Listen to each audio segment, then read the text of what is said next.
Uno पर्यंत याच्यासाठी जग जाहीर करणार आहे. कारण हे जे काय चालवते हे सगळे कंपनीवाले चालवते आणि कंपनीवाले ऐशो आरामाने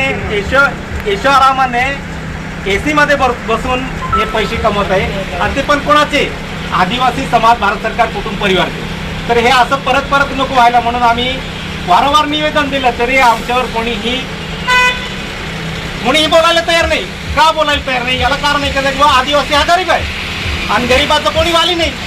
कारण इथे आदिवासी अधिकारी आहे, आदिवासी भारत सरकार आहे, आदिवासी भारत सरकार परिवार आहे, आदिवासी भारत सरकार समिती आहे, सगळंच आहे असून सुद्धा आम्ही वारेवर आहे. तसं नको व्हायला पाहिजे. त्याच्यासाठी आम्ही इथे आता हे RTO चेकपोस्टचं जे काय आहे महसूल तो तिथे ग्रामपंचायत हाडाखेड तिथे त्यांनी जमा करायचा आहे. आणि आम्ही जो आता दंड ठेवलेला आहे समाजाचा 1,12,992 करोड रुपये तो सुद्धा तिथे हाडाखेड ग्रामपंचायतीला द्यायचा आहे. आणि त्याच्यामध्ये आता हे जे का आम्ही ऑफिस चालवत आहे आमचा आदिवासी समाज भारत सरकार कुटुंब परिवारचं जे ऑफिस चालवत आहे त्या ऑफिस चालवण्यासाठी आम्ही जो दंड ठेवलेला आहे अजून हा जो काय बलेरो गाडी आहे त्याच्यामध्ये गुलजार आहे हे जे काय गाड्या आहेत ते गाड्या आमच्या ऑफिसला पूर्तता करावं लागेल. आणि ही पूर्तता जर नाही केली तर तुम्ही तुमच्या पद्धतीने समजून घ्यायचं किंवा पुढे काय होणार बरोबर. काय म्हणणे दादा?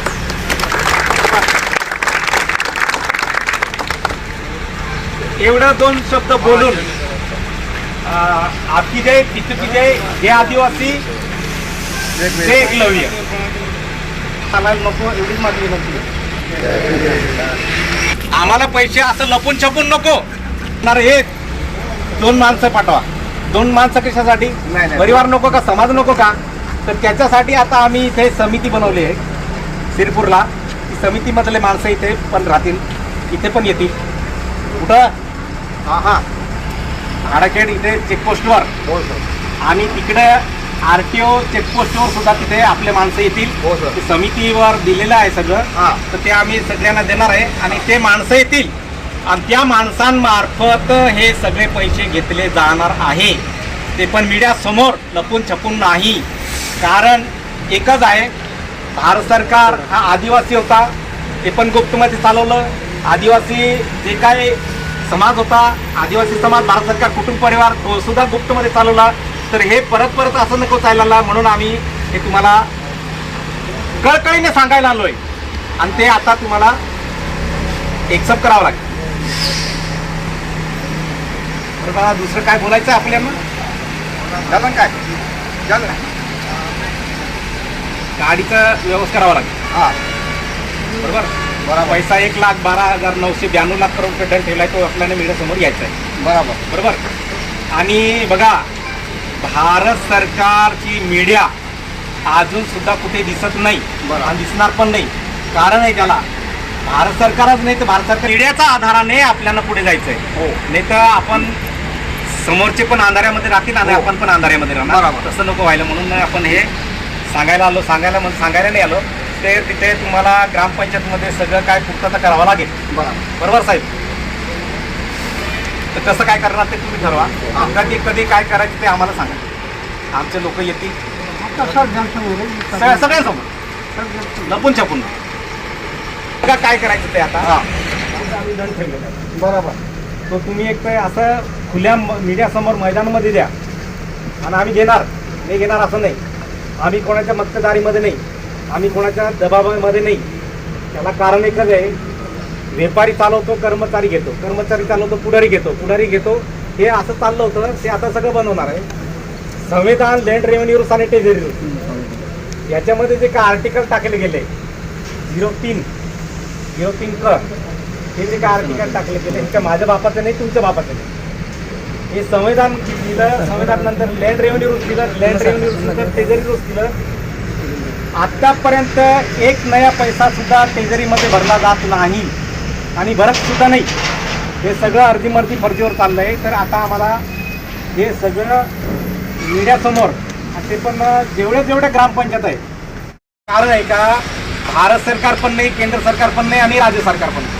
हे सगळं अर्धीमर्धी फर्जीवर चालत होतं आणि त्याच्यामध्ये आपले जे मीडियावाले ते सुद्धा पहिले सहकार्य करत नव्हते, पण आता त्यांना सुद्धा कळलं का बाबा खरोखर भारत सरकारमध्ये हे जे काय चाललंय हे खोटं चाललंय.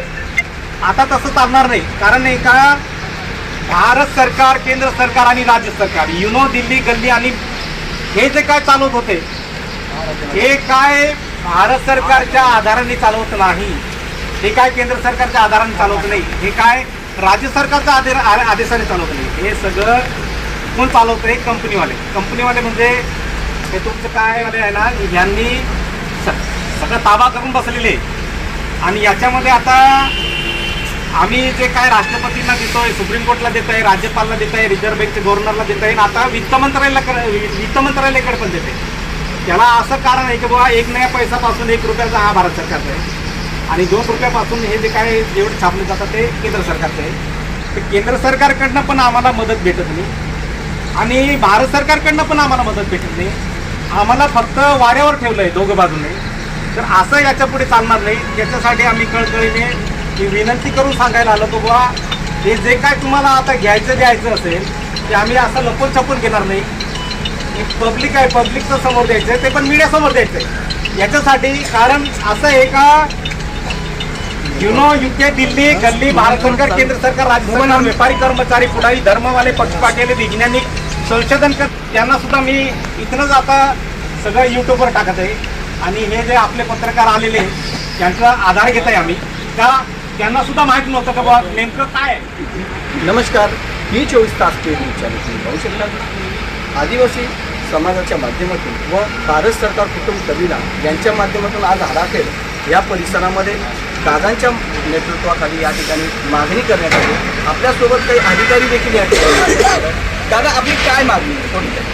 आमची मागणी अशी आहे का आम्हाला 2011 पासून आत्तापर्यंत सगळे अधिकारी आले, बदलले गेले आणि त्यांनी वारंवार आम्हाला निवेदन दिल्यानंतर फक्त आश्वासन दिलं आणि त्याच्यावर काय बोलायला तयार नाही.